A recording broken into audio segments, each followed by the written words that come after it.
प्रह्लाद नारद पराशर पुण्डरीक व्यासाम्बरीश शुक शौनक भीष्मदाल्भ्यां रुक्माङ्गदार्जुन वसिष्ठ विभीषणादीन् पुण्यानिमान् परमभागवतान् स्मरामि।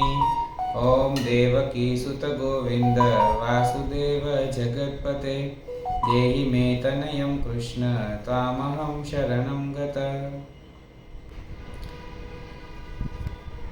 ખરેખર છે ને, માણસ પ્રેગ્નન્સી રાખતા પહેલા ખાસ કંઈ એટલો બધો વિચાર કરતો જ નથી, અને જે કરે છે એ એટલા કટકા અલગ અલગ રીતના વહેંચાયેલો છે કે જેને વાસ્તવમાં ગર્ભ સંસ્કાર કરવો છે, ક્યાં તો બહુ ઉત્તમ સંતાનો માટે પ્રયાસ કરવા છે, એને માટે યોગ્ય માર્ગદર્શન મેળવી શકતો નથી.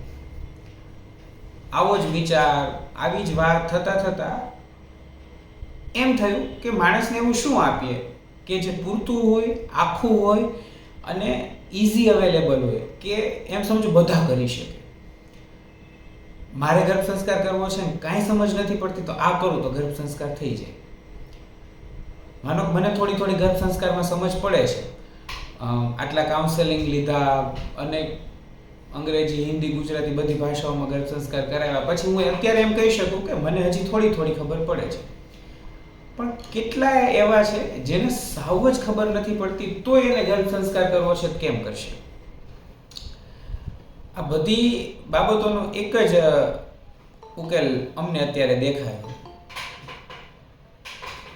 અને તે એટલે સૌરાષ્ટ્રની રસધાર. આપણે ગર્ભ સંસ્કાર શા માટે કરીએ છીએ? તો ગર્ભ સંસ્કાર કરવાનું પહેલું કારણ છે આપણને સારું સંતાન જોઈએ છે. બસ આ એક વાત તો નિશ્ચિત છે. એ સારું સંતાન આવી અને આખી સૃષ્ટિમાં શું કરશે, કેવી રીતના કરશે, કંઈક ઉકાળશે, કંઈક ઠારશે, કંઈક નવું કરશે, જૂનું છે એને આગળ વધારશે, એ કંઈ ખબર નથી.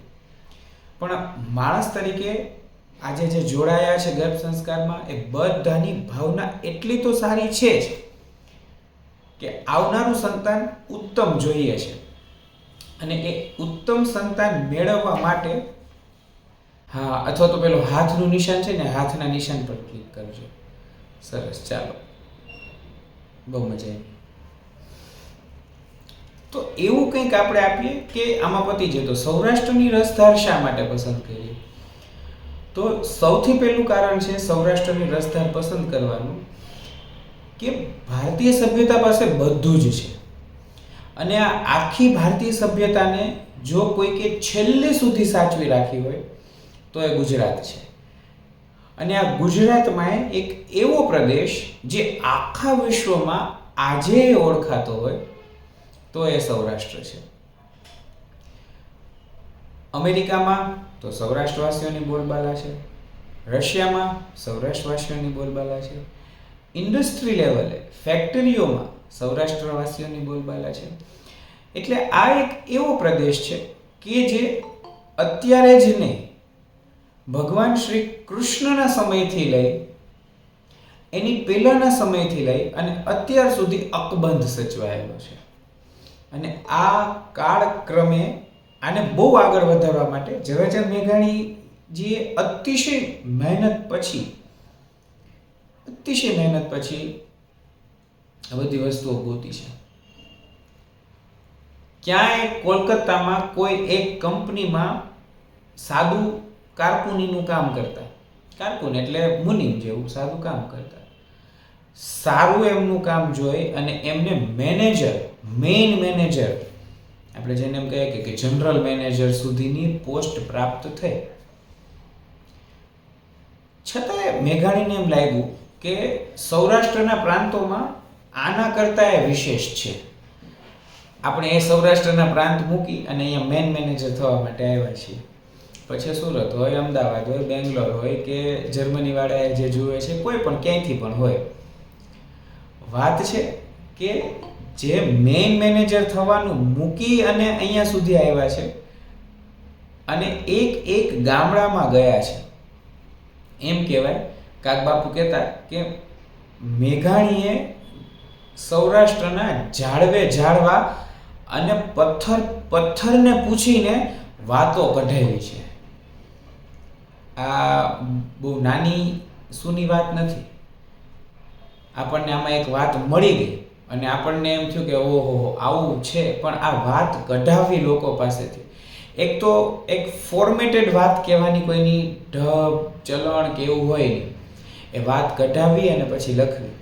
સૌરાષ્ટ્રની રસધારમાં ઝવેરચંદ મેઘાણીજીએ ખાલી સૌરાષ્ટ્રની વાત કરતા અમુક એક ભાગ છે જેમાં એણે સૌરાષ્ટ્ર સિવાયના પ્રાંતોની ઘણી બધી વાર્તાઓ કથાઓ લીધી છે.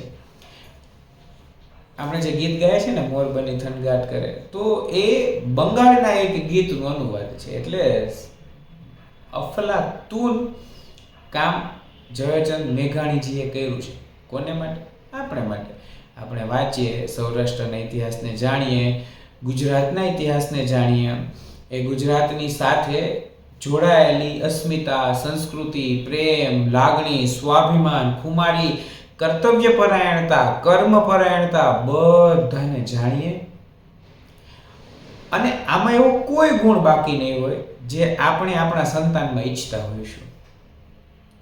હમણાં આપણે એક પુસ્તક અને એક વાર્તાઓ સાથે લેશું ત્યારે બહુ મજા આવશે.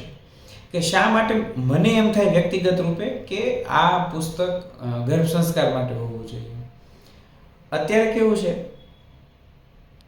30 વધીને 35, એમ સમજો કે હજી થોડું ખેંચે છે તો 40 વર્ષ પછી નોર્મલ પ્રેગ્નન્સી રહી જાય, કોઈ પણ વધારાની દવા હાથે લીધા વગર, એ માનવું મુશ્કેલી ભર્યું છે. અને કોઈક પુરુષના 60 વર્ષ 65 વર્ષ થઈ જાય અને પછી એ બાપ બને તો કેવી મજા આવે. તો આમાં એવી વાર્તા છે, એક નહીં એવી બે એક વાર્તાઓ છે કે જેમાં 60 વટાવી દીધા પછી પુરુષને પિતા બનવા માટેના યોગ પ્રાપ્ત થાય છે. તો એવું તો શું હશે કે લોકો ક્યારેય પ્રેગ્નન્સી રાખી શકતા.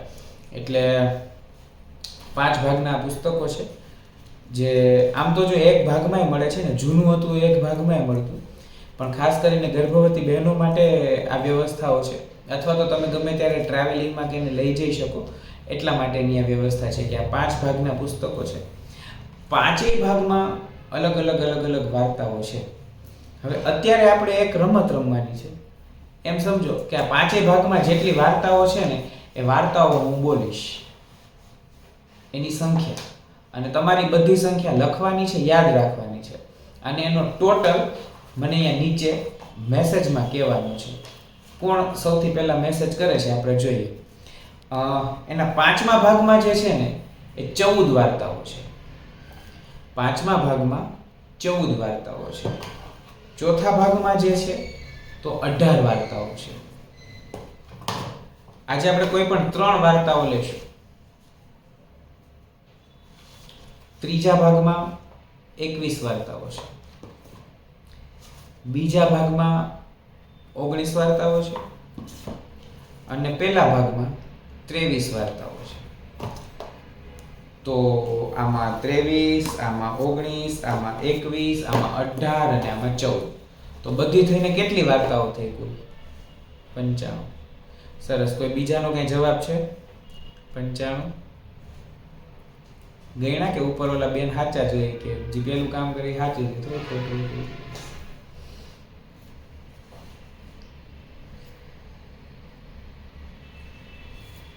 95 વાર્તાઓમાંથી પ્રેમને લગતી, પ્રેમ પછી, સરસ, 4 જણાને જવાબ આપ્યો. બાકીના બહેનો કદાચ કામમાં આવશે અથવા તો એમને મેસેજ મૂકવાની પેલી પણ નહીં હોય કે ભાઈ ક્યાં મેસેજ મૂકવો, એવું થાય છે. ગર્ભ સંસ્કાર માટે સૌથી પહેલી આવશ્યકતા શેની છે? ગર્ભ સંસ્કાર માટે સૌથી પહેલી આવશ્યકતા શેની છે? મેસેજ કરો તો.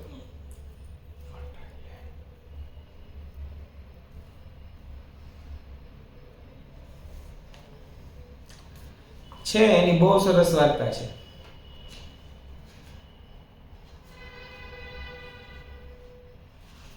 પહેલા ભાગમાં છે, 20 નંબરની વાર્તા છે. મારી બહુ ફેવરેટ વાર્તા છે. ગર્ભ સંસ્કાર માટે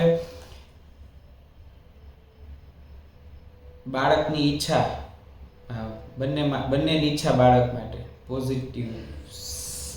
સરસ. પછી 20 નંબરની વાર્તા છે પહેલા ભાગમાં, ચાપરાજ વાળો.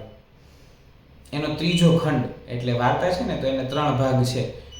એક ભાગ, એક વાર્તા પૂરી થઈ છે, બીજો પ્રસંગ, બીજી વાર્તા પૂરી, ત્રીજો પ્રસંગ. ત્રીજો પ્રસંગ છે ને બહુ સરસ છે. મને એમ થાય છે કે હું વાંચું તમારી સામે, મને મજા આવે છે એટલા માટે. કે મારવાડનો એક બારોટ ચાલતો ચાલતો જેતપુર આવી પહોંચ્યો. એભલવાળા પાસે જઈ એણે સવાલ કર્યો, રાજપૂત, હું માગું તે દેશો? તમે તો દાનેશ્વરી ચાપરાજના પિતા છો. એભલવાળો બોલ્યો, ભલે બારોટ, પણ જોઈ વિચારીને માગજો.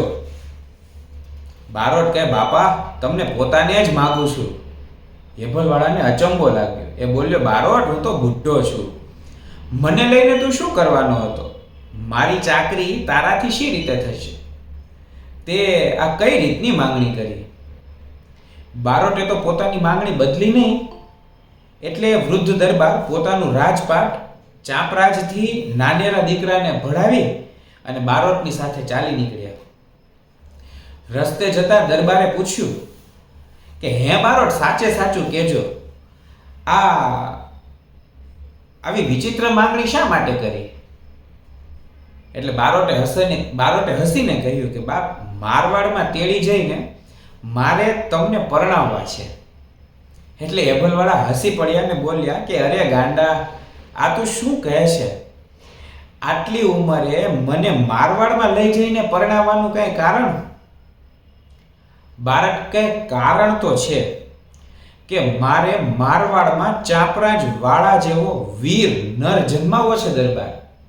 ચાપરાજ વાળાની 2 વાતો બહુ પ્રખ્યાત છે. એમાં પહેલી વાત છે કામળીનો કોલ. ચાપરાજ વાળા દરબાર ભરીને બેઠા હોય એટલે એક ચારણ હોય તો કે બહુ સરસ દુહા ને બધું લલકારે, એટલે કે મારે છે ને કે આ તારી કામળી છે ને ઈ જોઈએ છે. એટલે ચાપરાજ વાળો કે હજી અધૂરી છે, કે પૂરી થઈ જશે ને પછી લઈ જશે. તો પેલો ભાઈ છે એ તો જતો રહે અને ત્યાં વચ્ચે યુદ્ધ આવે એટલે એમાં ચાપરાજ વાળો મરી જાય. ચાપરાજ વાળો મરી જાય પછી આ ગઢવી આવે ને એમ કે મને ચાપરાજ વાળાએ કીધું તું કામળી આપશે એટલે આપશે. એટલે કે એમ થોડું કઈ કામળી આપવા આવે, એ તો છે જ નહીં, કે છે નહીં તો શું છે ને એને કીધું તું કે આવશે. અને એમ કહેવાય કે સૂરજમાંથી ચાપરાજ વાળા પોતે આવ્યા અને આ દરબારને કામળી આપી. એની વાર્તા બહુ સરસ છે, આમાં છે. બીજો એક પ્રસંગ છે સિંહનું દાન. એટલે ચાપરાજ વાળા પાસે એકને એમ થયું કે ચાપરાજ વાળો બહુ સારું દાન કરે, એટલું બધું સારું દાન કરે તો આને એમ થયું લાવ ને સિંહનું દાન માંગો. એટલે ચાપરાજ વાળો તો પહેલા તો કહી દીધું માગશો એ મળશે, પછી આને કીધું સિંહનું દાન. એટલે એકવાર ચાપરાજ વાળાને એમ થયું કે કોઈક રાજાને રાજપાટ ઉપરથી ઉતારીને નીચે આપી દેવાય, પણ આ સિંહને કેમ આપવો? અને એમ કહેવાય કે એક સિંહ ચાપરાજ વાળાને મળ્યો જંગલમાં ગોતતા ગોતતા. એમના કુલદેવતા સૂર્ય દેવતા હતા, એટલે સૂર્ય દેવતા પાસેથી એમને મળ્યો. અને ખાલી મળ્યો એટલું જ નહીં, એ સિંહ એની સાથે આવ્યો અને ઓલો ગઢવીએ કીધું ભાઈ મેં દાન લઈ લીધું, હવે સિંહને છૂટો મૂકી દે. વાછડું પકડીને આવે ને એવી રીતના સિંહ પકડીને આવ્યા હતા. એટલે આપણી જે ચાપરાજ વાળાની વાત છે કે બારોટને ચાપરાજ વાળો શા માટે જોઈએ છે તેની આગળ 2 વાર્તાઓ છે ને પછી આ દાન માંગવા આવે છે. તો બારોટ કહે કારણ તો એ છે કે મારે મારવાડમાં ચાપરાજ વાળા જેવો વીર નર જન્માવો છે દરબાર.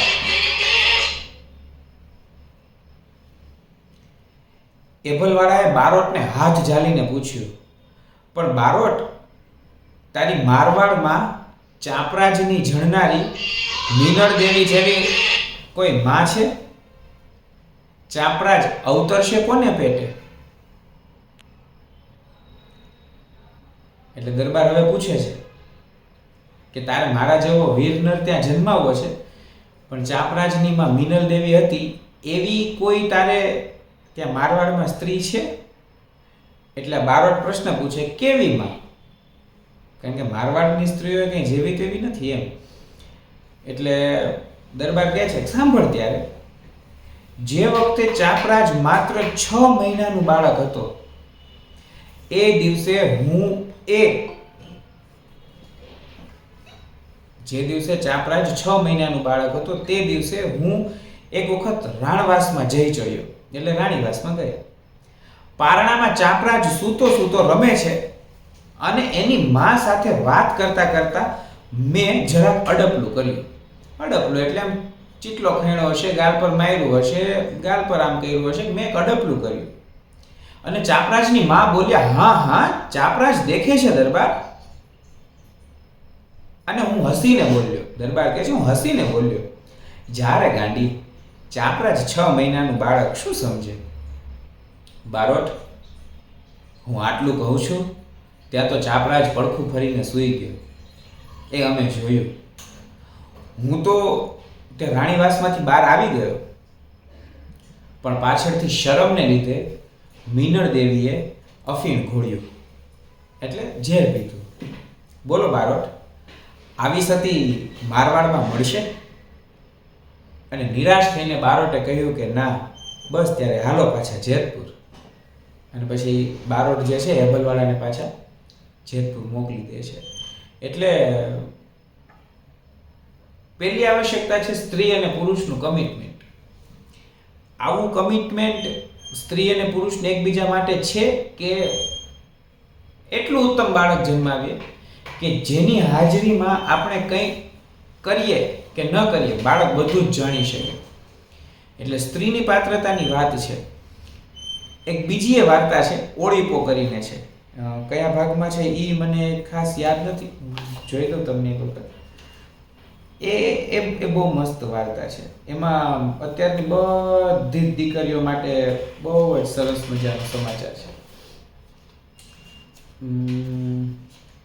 ઓળીપો વાર્તા તો એટલી સરસ છે ને, વાર્તા તો તમને કહી જ દઈશ. એમાં ક્યાં છે મને અત્યારે કદાચ ન પણ મળે એવું કંઈ નથી.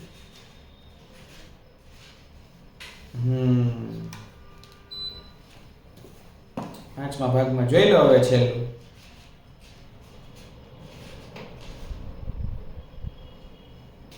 મળતું નથી પણ હું તમને સમજાવું. ઓળીપો વાર્તામાં એમ કે એક બહુ મોટા ઘરની દીકરી હોય અને નાના ઘરમાં પરણાવે એટલે પહેલા તો કેવું હતું કે એકબીજા સાથે મોડું આણું વાળે. એટલે આણું વાળવા માટે આવ્યો તો આણું વાળીને ઘરે આવ્યો. હવે આ ઘર કાચી માટીનું હોય એટલે ગાર લીપવી પડે. છોકરી અને છોકરાને ભરપૂર પ્રેમ, અનહદ પ્રેમ. પણ છોકરીના બાપાને એમ થાય, છોકરીની માને એમ થાય કે અરે રે મારી ફૂલ જેવી દીકરી ત્યાં જઈને સુકાઈ જ ગઈ હશે. કેટલું કામ કરવું પડે, આખા ઘરને ઓળીપો કરવો પડે. એટલે ઓળીપો એટલે ગાર લીપેલી હોય ને એની ઉપર ફરી ફરીને લીપવું પડે. એટલે થાય કેટલું કામ કરવું પડે મારી દીકરીને, આ વાસણ ધોવા, ઓળીપા કરવા, ખેતરનું કામ કરવું. દીકરી કહે પણ મને ઓળીપો કરવામાં મજા આવે છે. સામાન્ય રીતે ઓળીપો દિવાળી ઉપર કરે અને વચ્ચે ક્યારેક કોઈ એક સારા સાતમ આઠમના કે એવા કોઈ પ્રસંગમાં કરી નાખે. આ દીકરીને ઓળીપાનો બહુ શોખ. એટલે અવારનવારે ઘરને લીપે, ગૂંથે, શણગારે, સુશોભિત કરે. સ્ત્રીઓને આ શોખ હોવો જોઈએ, ઘર સુશોભિત કરવાનો. કારણ કે આમાં એક કરિયાવર કરીને વાર્તા છે. કરિયાવર કરીને વાર્તા એટલે બેસ્ટ, પ્રેગ્નન્સી રે કેમ ની એની વાર્તા છે. હવે આ દીકરી ગાર લીપે, સરસ મજાના મકાન બનાવે. બધા ના પાડે કે એટલું શું કરું. ખુદ એના સાસુ સસરાએ ના પાડે પણ આ માને નહીં. આ પોતાની ખુશીથી કરે અને પેલી માની એવી ભાવના મારી દીકરીને ત્યાં કામ જ કરવું પડે છે, પાછી લઈ જઈને બીજે પરણાવે. ત્યાં એને ગમતું નથી ને આવી બહુ બધી વાતો છે. પણ માતા પિતાની શું ભૂમિકા હોય શકે એ આમાં કીધું છે. કરિયાવરની વાત કરી તો બહુ સરસ વાત છે કે એકલી દીકરી હોય, ભાઈ હોય નહીં, તો દરબાર કે વડાવા આવે અને એનો ઘરવાળો એટલે આ બધું ઉતારી જાય કે કાંઈ રહેવા દેતી નહીં, નકામ મને તારી માની યાદ આવશે કે. એટલે ક્ષત્રિય હોય આખા દરબાર કરીને બહુ બધું શણગારેલો હોય તો કે બધી ભીત ઉતારીને લઈ જાય કે મારે હવે કાંઈ નથી જોતું. એ ચાકડા અને ચંદરવા માર્યું તો કે ભીત ઉતારીને લઈ જાય કે મારે કશું નથી જોતું. કાંધીથી વાસણ ઉતારીને લઈ જા, કેટલા બધા ઘરેણાં બહુ બધી વસ્તુઓ દાયજામાં આપે. તો ગાડા ભરાય અને ગાડામાં આ દીકરીએ બેઠી હોય એક ગાડામાં. તો હવે ગાડું જતું હોય ને તો આગળ એના કુટુંબીજનો બધા ઊભા રહી જાય. ગાડું આગળ જાય નહીં એટલે પેલી બાઈ જે હોય ને એ માફો બળદ ગાડું હોય એની પાછળ જે લારી હોય ને બળદ ગાડાની એને કપડાથી આખી ઢાંકીને રાખી હોય અને સરસ મજાની ભરત ગૂંથણ વાળું ને એવું હોય એને કહે માફો. તો માફામાંથી દીકરી એમ કે શું છે? તો કે કાકા આડા આવીને ઊભા છે. એટલે દીકરી તો જાય, પગે લાગે કાકાને, તો બધા આગા હટી જાય અને એમ કે સાસરે તમે જાઓ છો, અમે નહીં. એ કે ભાઈ નથી તો શું અમે ખાવાવાળા નથી? એ કે નભાઈ તું છો. અને પેલી દીકરીને એકદમ કાળ ઝાડ લાગી જાય કે નભાઈ કીધી મને, ભાઈ વગરની કીધી. એ કે હવે પોતે જે હાંસડીને પહેર્યું ને એના પતિએ આપેલું તો આપીને એમ કે આ તું રાખ, તને એવું લાગે તું બીજા લગ્ન કરી લેજે અને બાકી મારી રાહ જોવે તો જોજે, પણ જ્યાં સુધી મારા બાપની ઘેરે મારો ભાઈ નહીં હોય ને ત્યાં સુધી હું તારે ત્યાં નહીં આવું. ઓલો ક્ષત્રિય હોય, વટનો કટકો. એ કે તારે જેટલી વાર લગાડો એટલી લગાડ, તારો જે નિયમ હોય એ નિયમ પૂરો કરીને આવજે, જા. પછી બહુ સરસ લેખો છે, અમે તમે વાંચશો તો તમને મજા આવશે. અને હું તો કહું ગર્ભાવસ્થામાં વાંચવું જોઈએ, સહેજ સહેજ રમત પણ થાય. કે પોતાની બેનપણીને, બહુ સારી બેનપણી હોય તો એને થોડાક પૈસા ને આતે આપીને એમ કે તું મારા બાપાને ઘર કરી કે તને દાઈજો તો મળશે અને તને દીકરો થશે પછી તું સાસરે જઈશ. તો એને પૈસા લઈને, મતલબ પૈસા લઈને એટલે કે એના બાપાને પૈસા આપે, કારણ કે એ તો માને નહીં. આ દીકરીની તો ઈચ્છા હોય કે ભાઈ વાંધો નહીં, આવું ક્ષત્રિય ઘર મળે એટલે પૈસાની વાત જવા દઈએ તોય કે ભાઈ આવું સ્વાભિમાન, આવી કુમારી કે ના થઈ તો શકે, જેમ કેમ ન થાય, નાના ઘરમાં આવે. અને પતિ માટે કેટલો નિસ્વાર્થ પ્રેમ અને હોવું જોઈએ. એ બહુ સરસ મજાની વાર્તા છે આઈમાં કરીને.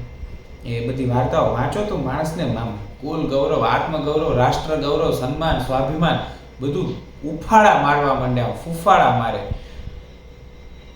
પછી એવું સરસ વર્ણન આવે કે 12 મહિના લીલોતરી વાળું જે ઘાસ હોય ને એવું ઘાસ, અને ભેંસનું કે ભાઈ આવો એકદમ કદડો હોય, કદ્દો, એ કદ્દામાં ભેંસ બેસે માંદણામાં આખો દિવસ. હલ નહીં કહેવાનું, ખસ નહીં કહેવાનું, ખાઈ પીને તાજી માજી થઈને એવું દૂધ. આવું એક ભેંસનું દૂધ બીજી ભેંસને, બીજી ભેંસનું દૂધ ત્રીજી ભેંસને, ત્રીજી ભેંસનું દૂધ ચોથી ભેંસને, ચોથીનું પાંચમીને, પાંચમીનું છઠ્ઠીને, છઠ્ઠીનું સાતમીને, આવી 7 હાથી જેવી ભેંસોનું દૂધ પીને, એ જે 7મી ભેંસના દૂધનું કે આમ સળી નાખો ને તો સળી ઊભી ને ઊભી રહે એવી ભેંસના ઘી, દૂધ, માખણ ખવડાવી અને એના બાપને 1 વર્ષમાં તો તાજો માજો કરે. 60 વર્ષની ઉંમરે એને એમ કહેવાય કે ચામડી ઉપર આમ લાલાશ દેખાવા માંડી, યુવાનો જેવી, અને એવું ભરપૂર યૌવન પાછું આવવા માંડ્યું. આમ પેલું કેડિયો વીટું હોય ને કસ વાળું, તો કે ફાટા થવા માંડે. અને પછી એને એક ભાઈ અવતરે છે. મસાલા બસાલા કઢિયેલા દૂધની જે વાત છે, અને આ તો સત્ય ઘટના છે આ બધી પાછી, કારણ કે એમણે સાવ ગપગોળા લેખા નથી. એક ભાઈ જન્મે છે, બીજો ભાઈ જન્મે છે, અને 2 ભાઈ જન્મે એટલે પોતાના પરણેતરને મોકલે છે કે હવે આવો તેડવાને. તેડવા આવે ત્યારે પાછો આખો દરબાર ગઢ ખાલી કરે. જેટલું પણ કરિયાવર લઈ જતી હોય ને એટલું બધું કરિયાવરને વધારાનું લઈને જાય. અને પછી તો 2 દીકરાનો બાપ થયેલો તો રાજા આપે એટલું ને, અને એની માય આપે એટલું. અને પછી ગામના ચોકમાંથી જ્યારે આમ ગાડું નીકળે ને ત્યારે પાછી નીચે ઉતરીને એમ કે હવે તો જો બધું ખીલીએ કાઢીને લઈ જાવ છો, કારણ કે હવે હું નભાઈ નથી એમ. તો સ્ત્રીને પોતાના ભાઈ માટે કેટલું ગૌરવ હોવું જોઈએ, પોતાના સાસરા પક્ષ માટે કેટલું ગૌરવ હોવું જોઈએ, એની એ વાત છે. એક બહુ સરસ વાર્તા છે, દુકાળનો સમય હોય, આપણને એમ થાય ને કે સંતાન કેવું હોવું જોઈએ, સંતાન માટેની બહુ સરસ વાત છે. મજા આવે છે ને વાર્તા સાંભળવાની બધી? સવાલ થાય તો મજા આવે છે ને? આમાં લખો તો હા કે ના કે. એક વાર્તા તમે બધા કહીને ઈ સંભળાવશું પછી. મજા આવે છે. તમે સૌરાષ્ટ્રની રસધાર બધાએ વાંચી તો હશે જ, પણ એને આ દ્રષ્ટિકોણથી ક્યારેય નહીં જોયું, હું એવું માનું છું.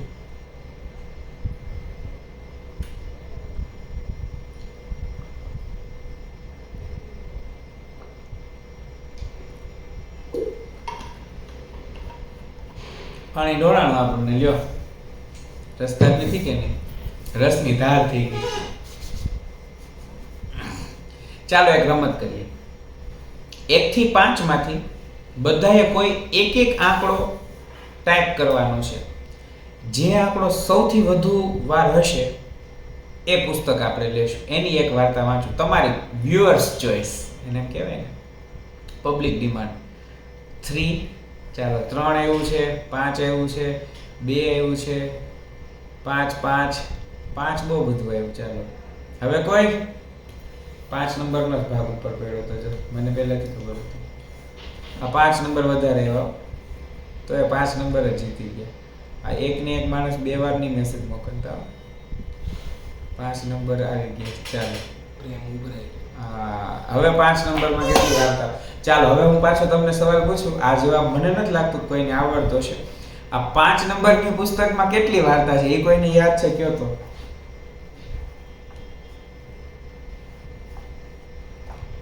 23 વાર્તા એ કોઈ પુસ્તકમાં નથી નીલમબેન. વાહ, બહુ સરસ. આ તમે ગણતરી કરવા માટે લખ્યું હશે એટલે યાદ રહી ગયું. ચાલો હવે 1 થી 14 માંથી કોઈ એક આંકડો લખો. 1 થી 14 માંથી કોઈ એક આંકડો લખો.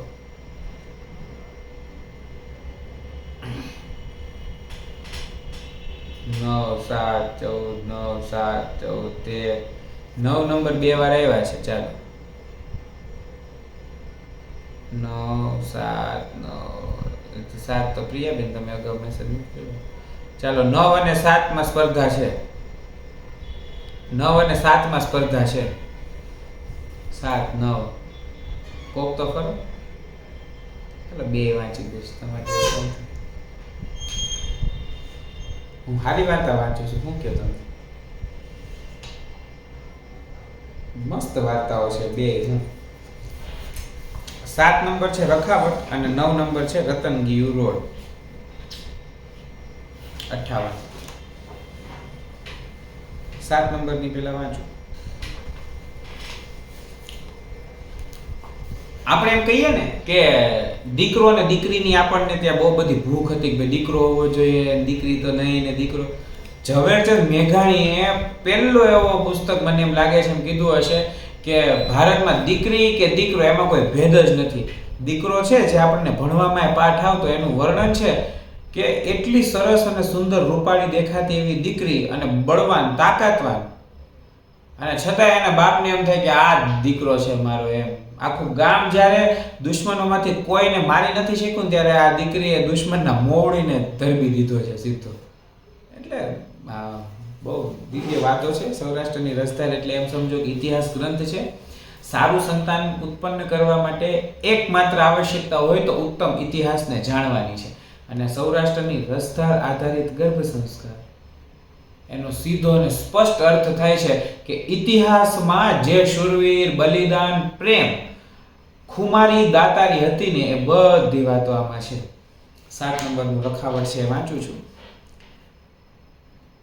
કુંકાવાવ ગામના અવેડા ઉપર 25 ઘોડા ચહક ચહક પાણી પીવે છે.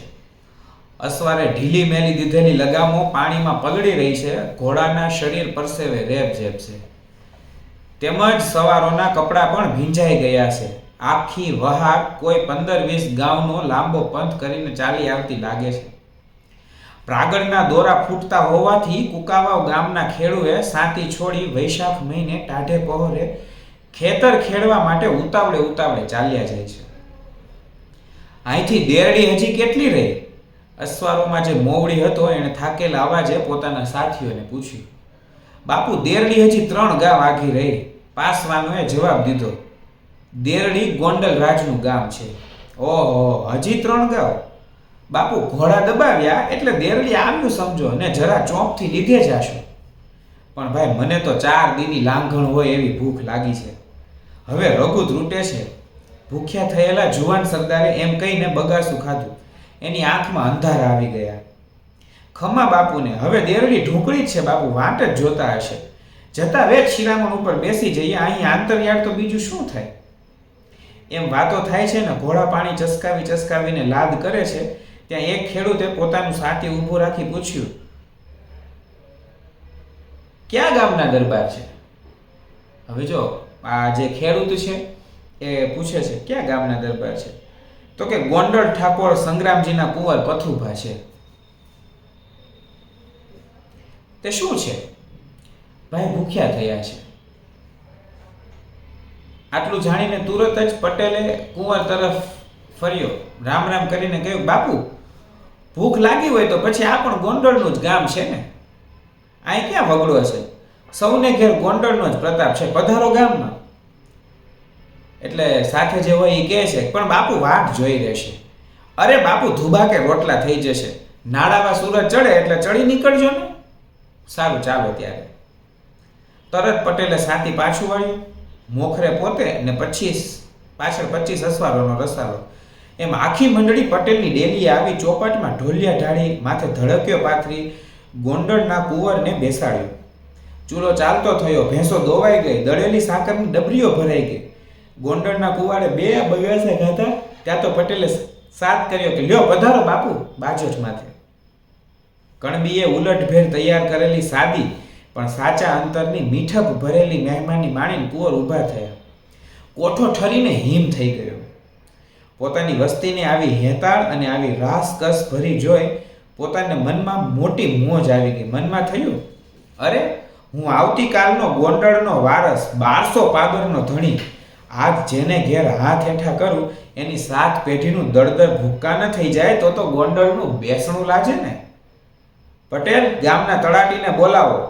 એટલે તલાટી વાણી આવ્યો. અત્યારના જે તલાટી હોય ને એ તલાટી દોત, કલમ અને દસ્તાવેજ ત્રણેય એટલે કાગળ લાવ્યો. તલાટી કાગળિયા લાવ્યો. હવે એમાં લખો કે કુંવર પથુભા ભૂખ્યા થયા હતા ને પટેલને ઘેરે આજ રોજ શિરામણ કરવા ગયા, તે બદલ કુંકાવાવ ગામને ઓતરાદે પડખે ચારી વાડીના કોષ ચાંદો સૂરજ તપે ત્યાં સુધીને માટે માંડી દીધા છે અને તે અમારા વંશ વારસોએ પેઢી દર પેઢી પાડવાના છે. ન પાડે એને માથે 4 હત્યા. કુંવરે પોતે એમ કીધું કે હું કાલે ગોંડલ નો રાજા તો 1200 ગામ મારી નીચે હોય અને આજે હું જેની ઘરે જમીને ઊભો થાઉં એને કઈ દઉં નહીં. તળાટીએ તો લખાવ્યો, લખતો જાય છે, વચ્ચે વચ્ચે માથું ઊંચું કરી અને પોતાના ભાંગેલા દાંડલીવાળા ચશ્માની અંદરથી પટેલની સામે આંખના બિચકારા કરતો જોતો જાય છે. પટેલનું મોં આ બધી મશ્કરી દેખીને ઝંખવાણું પડતું જાય છે. એમ કરતા દસ્તાવેજ પૂરો થયો. તળાટીએ લીલા અક્ષરો ઉપર રજિયામાંથી રેતી છાંટી ખોખારો ખાઈ આગળ ધર્યો અને કહ્યું કે લો બાપુ મારો મતું. એટલે પેલી લાખથી છે ને સિક્કો મારવાનો કે લ્યો મારો મતું. અને સાંઈ વાળું હોય ને લાકડાનો સિક્કો હોય, સાંઈમાં ડુબાડીને એમ મારવાનું હોય. તો પથુભા કુંવરે પોતાની સહી કરી. દાઢ ભીસીને તળાટી બોલવા લાગ્યો, વાહ રંગ છે ગોંડલના ખોરડાને, એ તો એમ જ છાજે ને, જેને પાણીએ બાપુ હાથ વિસળે એના તો દળદર તો દરિયાને કાંઠે જ વયા જાય ને. રંગ છે બાપુને. ત્રાસુ બોલે એટલે પણ કુંવર સમજતા નથી. વાણીઓ બોલે છે અને એને વેણે વેણે પટેલના મુખ પરની એક કળા સંકેલાતી જાય છે. કુંવરની ભ્રમણા ભાંગવા માટે પટેલ તલ પાપડ થઈ રહ્યો છે. પણ સાચી વાતની જાણ થતા કુંવરને ભારી ગોઠામણ આવશે એવી બીકે પટેલ મૂંગો જ બેઠો રહ્યો. કંઈક ખોટું થાય છે એમ કહેવા માંગે છે. શું થાય છે આપણે જોઈએ. થોડી વાર રહીને કુંવર ઘોડે ચડ્યા. પહોળાયેલી છાતીએ કુંવરે પટેલને રામ રામ કરી દેરડી ઉપર ઘોડા હાંકી મૂક્યા. લ્યો પટેલ, આ 4 વાડીનો દસ્તાવેજ ઘોળીને પી જજો એમ કહીને તળાટીએ સરખી ઘડવાળી કાગળિયો પટેલને આપ્યો. લ્યો સમજ્યા ને પટેલ, આ દસ્તાવેજ દૂધમાં ડોઈને શિરાવી જજો. તલાટીને શું ના ગમ્યું કે કોઈ રાજા હતો એની સેવા ચાકરી પોતે કરવાની બદલે આ કરાવી ગયો અને એને એમ કે એને બહુ બધું ફળ મળી જશે. પણ આજે મળ્યું એ ફળ કેમ મળ્યું નથી? આટલું મળ્યું તો એ હવે આવશે. પટેલ શું બોલે? પોતે આખી વાતની મૂર્ખાઈ સમજે છે. પટેલ મૂંગા રહ્યા એટલે તળાટીને વધુ સુરાતન ચડ્યું. પહોંચવું હોય ત્યાં સૌ આંગળી ખોકાવે. એ ડોઈને પી જજો, સમજ્યા ને?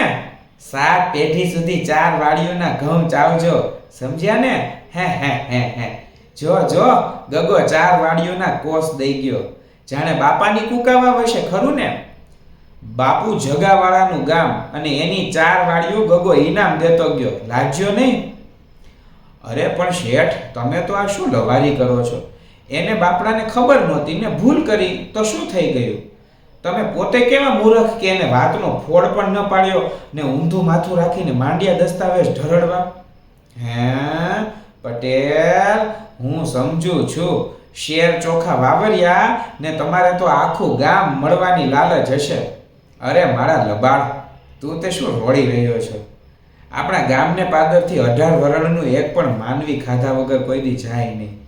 તો પછી આ તો ગોંડળનો ગાદી વારસ. એમાં મને શું લાલચ હતી? જરાક ભગવાનનો તો ભો રાખ. અમે સમજીએ છીએ પટેલ, તમારે ગામ જોતું તું તે લ્યો આ દસ્તાવેજ ડોઈને શિરાવી જજો, કોઠો ઠરશે, સમજ્યા ને? એટલે ગામ ગોંડલનું હતું નહીં અને ગોંડલના કુંવરે લખી દીધું. એટલે ઓલો તલાટી જે હતો એ આને મેણા મારતો હતો, તને એમ કે થોડાક ચોખા ખવડાવી દેશે એટલે બધું આખું ગામ તને આપી દેશે એમ. કાળજુ કાપી નાખે તેવા મર્મના વચનો કાઢતો વાણિયો તો ચાલ્યો ગયો ને પટેલ પણ પેટમાં કશા દુઃખ ધોખા વગર પાછું સાંતીલું જોડે કામે વળે ગયો. પરંતુ વાત તો વાયે જેતપુર પહોંચી ગઈ. જેતપુરના ભાગીદાર જગાવાળાને જાણ થઈ કે આપણી કુકાવાવની અંદર ગોંડળના પાટવી કુંવર પઠુભાઈએ પટેલને ઘેરે શિરામણ કર્યાના બદલામાં ભૂલથી 4 વાડીઓ પટેલને જાવતચંદ્ર દિવાકરો માંડી દીધી અને તે પછી બાપડા પટેલને માથે ગામના તલાટીએ માછલા ધોયા.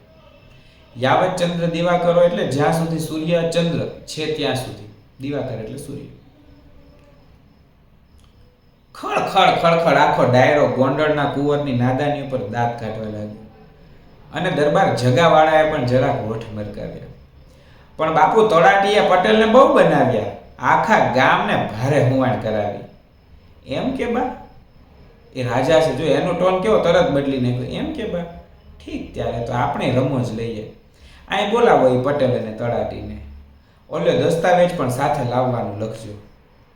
આ રીતે દરબારે હુકમ દીધો. દરબારના મન ઉપર કંઈક કોચવણ પણ દેખાણી. માણસ કુકાવા ગયો, તળાટીને કહે છે કે બાપુ તેડાવે છે. કાં?